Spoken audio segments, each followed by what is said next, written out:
Wanting to sell your car but don't know exactly what paperwork you need? Maybe you've got questions about where do you sign your title? Or do you need a bill of sale? Does the title get signed on the front? What do I do? Do I take my plates? Do I leave my plates? All these questions answered now in the video, and we also have a link for the forms you'll want to download in order to sell your car yourself here in Texas. While this is a Texas specific video, most of the time a properly signed title will get the job done. But just in case, here's all our Texas forms. Thanks for watching.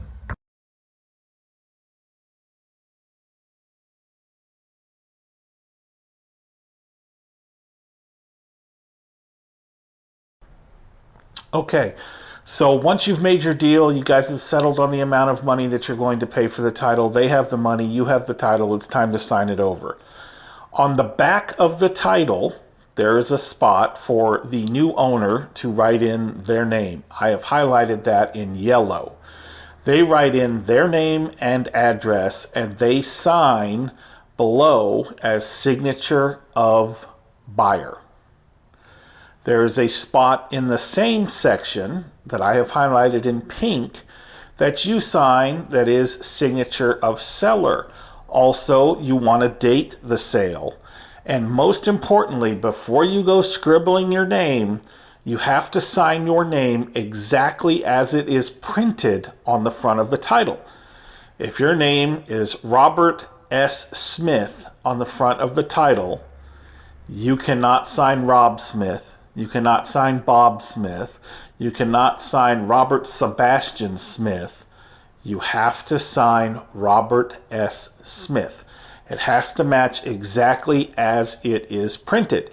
If you got married and changed your name while you owned this car, you also need to sign it exactly as it is printed. Even though now you have a new name, you would sign your maiden name as printed on the front of the title.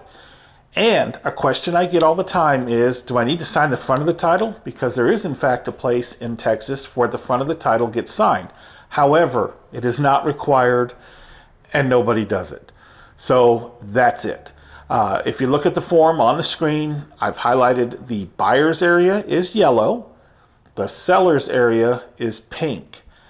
That's the stuff you sign on the back of the title. Okay, so we got the title out of the way. The next form we're going to sign, and it's super easy if you're the seller, is that application for title. Again, most counties, they don't really ask for it to be signed when it comes in. If the seller just comes in waving their title and says, hey, I need to transfer my car I just bought, generally that county is going to print out the form, fill it in, and just have the buyer sign it. But because some counties could be sticklers and because some buyers could be nervous there's not enough documentation, I would go ahead and print that off, Form 130U, the application for title. You sign it as the seller down on the bottom. It's highlighted in pink here, and put a date on it, of course. The entire form is actually the responsibility of the buyer, so they will need to fill that out when they go to their tax office. Also a note for buyers, and you can do this if you want to make it maybe a little more enticing when you're selling the car.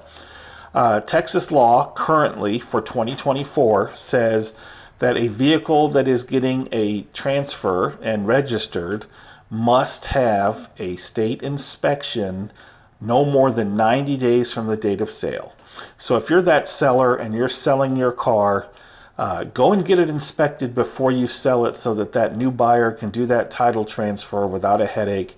It is a selling point. You can say to them, I just got this inspected, and so you're good for a year. And then that way when they go to do their title transfer, they'll be able to get registration as well. In counties that do not have an emissions test, beginning in 2025, there will no longer be a state inspection. So I'm curious to see how this will work out between counties that do and don't have emissions. But for now, if you can, you would be better off to get that inspection before you put your car up for sale, to not only have the selling point that the car is inspected and that won't be an extra step for your buyer, but also a little reassurance that at least it can't be too terrible because it did pass the state inspection. So those are the first two forms, the title the application for title. And now we're going to talk about what might be the most important form for you to protect yourself with, and that is the Texas Notification of Vehicle Transfer. So this is a form that almost nobody actually does, and it's crucial. It's very important to protect you as a seller.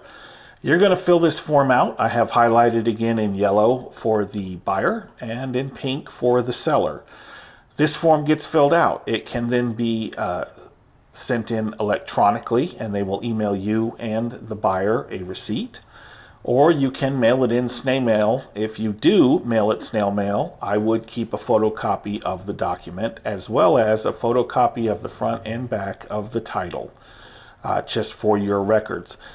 Some buyers may request a bill of sale or just handwritten bill of sale or downloaded copy of the internet bill of sale.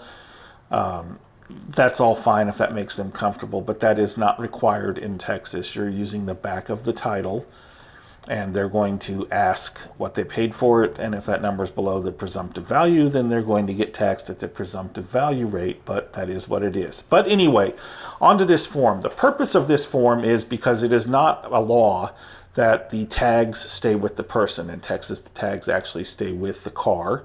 Some people do pull their tags just because they want to assure that you get to the tax office and do that title transfer.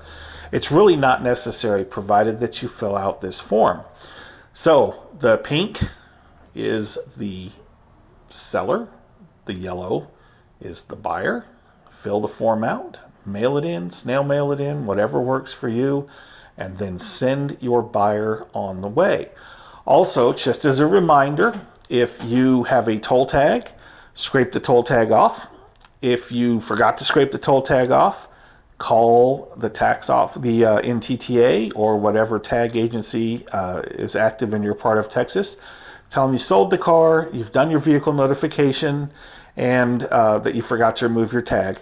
That way, you don't get toll tag bills like crazy.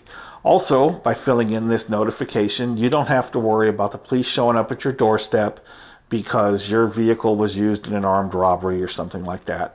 If they do show up, they're going to show up and ask if you happen to have a copy of the ID or the name of the person that you sold it to, proof that that's who they actually are. They do put their name down on the notification of transfer, and they give an address.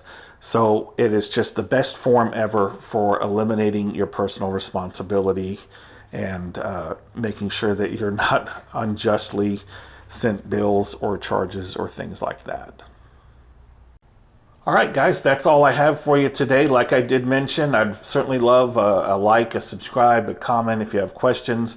I do have more videos that are available to you. If you hit that playlist, that's a lot of DMV forms. We also do some behind the scenes at the Buy Here, Pay Here car lot. And I'm always open for questions as much as I can. I check those and respond to them. Thanks for watching. Have a great day.